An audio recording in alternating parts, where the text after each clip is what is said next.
welcome everybody to the Founder Academy podcast. This is one of our first mini podcasts that we're going to be having.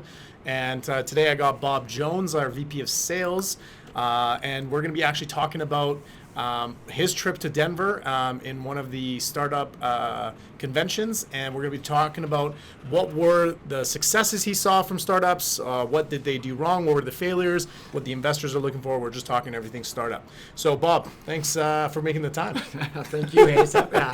All right, so tell me about your trip. How was Denver? You know what, Denver was really busy.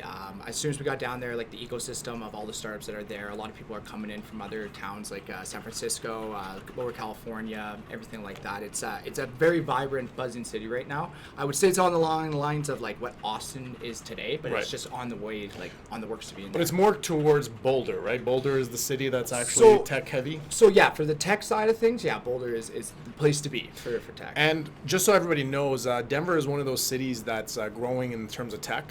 And they actually had, 14 unicorns this year? 14 unicorns this year already. This year alone. Yeah. So it's massive, right? So there's a massive ecosystem being built around Denver, and that's why we're decided to do the first podcast with Denver, because it was a surprise to all of us of how much they've done in terms of volume. Yes. So that's really cool. So what were the number one failures you saw? I mean, you and I know this, so Bob and I know, but just so the audience knows. Yeah, no, it was really interesting. There was one night there, they had this big segment where they had 5 or 6 founders that were there, and like it was like their biggest mishaps and what kind of caused them to like just go under, basically. Yep. And the one thing that stood out for me, because we see it all the time with the clients that we talk to, is pivoting the company in too many ways. And when we say pivoting, it could be you have an idea, but you're branching out in multiple different areas, or you start to can't generalize your direct focus, let's say. Yeah. And that caused a lot of headaches for the companies, and really at the end of the day. Well, and the thing is when you're pivoting, you're burning cash. Yes. Right? And when you lose that focus, one of my favorite podcasters, Dan Martell, he always talks about this, is one focus, one product, one everything. Yeah. Because realistically, as a startup, you don't have enough resources to pivot. No. You can pivot, but you got to pivot all of your focus. Yeah, you got to kind of concentrate on the one. Right? Yeah, exactly. absolutely. Yeah. So. Well, and then as we were talking like that, I mean, that's another thing where the other side of it, a lot of people that we were talking to, so the one guy that was saying like, I actually went in one direction, but we're talking about cash flow and everything like that. It was bootstrapping. Yeah. Denver, all those individuals, they don't get the big investments like Silicon Valley and everything like that. By the way, in my opinion, Silicon Valley is an abnormal place, and that's a problem, right? The news today, you hear about Silicon Valley, a person went there and they raised $1 million, and it's just not reality anywhere else. Well, I mean, like I did go to San Francisco before this and everything, and I remember talking to a couple of people that have the same idea as the guy next door.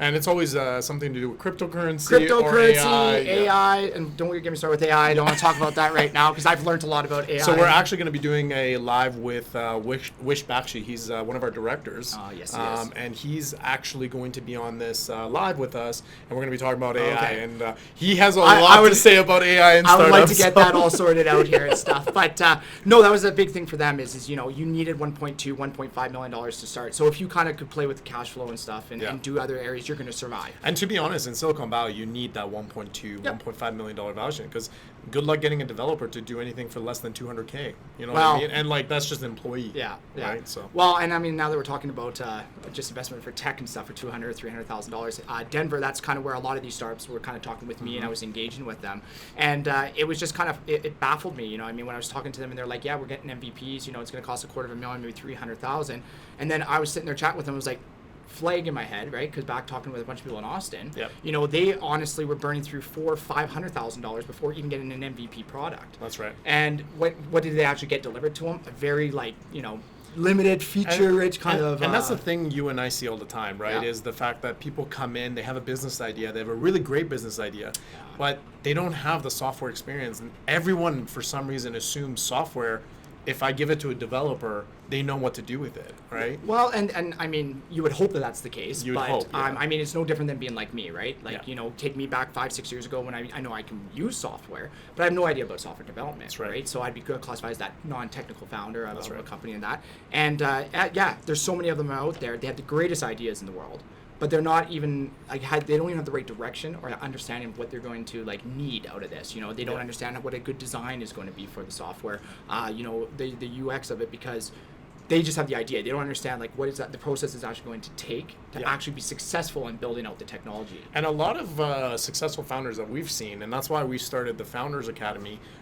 course, is the fact that once you have a non-technical founder that has a really good grasp of how software development is and what the product even should be, and having a bigger picture of it, it really helps the development team be able to implement that idea. Yeah. Right? Yeah, no, and I agree with you. And that's why I know a couple other development companies that are down there doing traditional development and everything like that.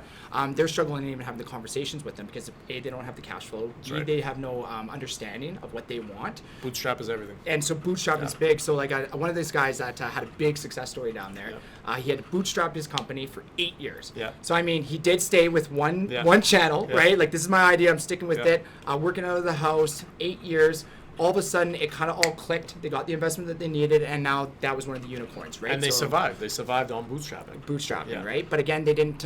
They used whatever resources they had to actually get to that level. So for technology, they invested what they could, and then utilized what they could. That's the other thing Silicon Valley's done is taught founders, hey, when you start a company, go buy an office, go buy the MacBooks, and it's just kind of like if they almost feel almost demotivated when they don't raise the $500,000. Yeah, right? it's overwhelming because if they need $500,000 and they only get $250,000, they think that's it, we're done. Yeah, how do you survive? And then they start to like. And that's because they focus. put so much of their capital in the product rather than the actual marketing and sales, right? Well, yeah, and you have to make sure it's like even throughout, right? Yeah. You can't just all of a sudden invest in one area of your business, right? Especially with the tools that are available out there right Well, now. in this day, right? You know, I mean, like technology is available much quicker and easier for you as well. right. Digital marketing, lots of contractors, everything in there.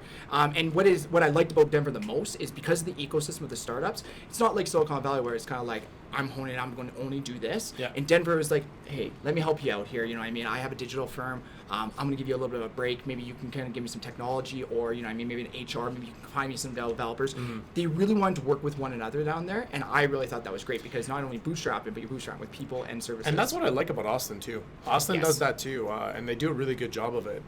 And frankly, one thing I really like about Austin is when you go to Austin, I would say 60% of the people are not from Austin.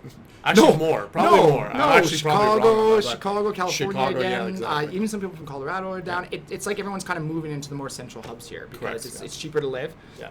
And Well, I guess Austin. Austin's blown up. They're an anomaly. Like they've adjusted in like the last 5 years. Yeah. They've blown up. But again, not only just Austin, you have Houston, but Houston's more on the startup world for That's right. say like healthcare and stuff That's right. like that. And then Dallas said they have another one as well, and San Antonio's just starting Mm-hmm. too. So there's a lot going on in Texas for startups.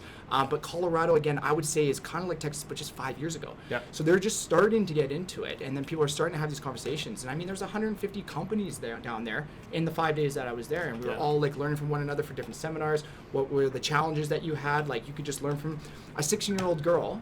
She had an idea for just like a card system, and then this other guy had one for like sneakers. Yeah. So, all right. So to close, I mean, this was a great chat. Thank you, Bob. Oh, I yeah, appreciate you you. But I would love to recap. So let's recap. What's the first thing a founder shouldn't do? What's the first thing a founder should do? And what are investors looking for? And how should the founders approach investors, in your opinion, after what you saw in Denver? Oh, so what they shouldn't do is pivot too much and spend all their money in different areas. Focus Focus is key. Yeah. If you want to succeed, bootstrapping's huge. You know what I Yeah. mean? Utilize the resources you have to actually. You don't need get to out there. spend 200, 300K, right? No. You can do a lot with 100,000. Yeah, no, I agree. And what was the third one there? What are investors looking for, and what should Oh. founders think about? So in terms of investors, if you're a tech company and you want to build out a software, they like to have a proven concept, always right? And angel investors are so hard. yeah, these days, because yeah. it de-risks their investment for Yeah. them, and that is critical for any investor to be coming in, especially right now because like it's kind of like the economy is not in the greatest period, so Yeah. they're not just forking out money like they used to. By the way, proven idea, really that just means like a Series A or pre-Series A, which means that you've already gotten your MVP, the product is out on the market, and you've already done some sales. You've proven the product that people are willing to pay for. So that's what Bob means by proven market. Yeah. So, Bob, thank you so much. I appreciate your Hey. time. I know you don't like being in front of the camera always. No, not always, but I mean, just having a love conversation about conversations. an experience is Yeah. what I enjoy the most. So. And everybody for listening, thank you so much. I appreciate it. We're going to be trying to push out more of these lives, and we're going to be launching our more full-fledged podcast. So stay tuned for that. Thank you so much, and we'll see you next time.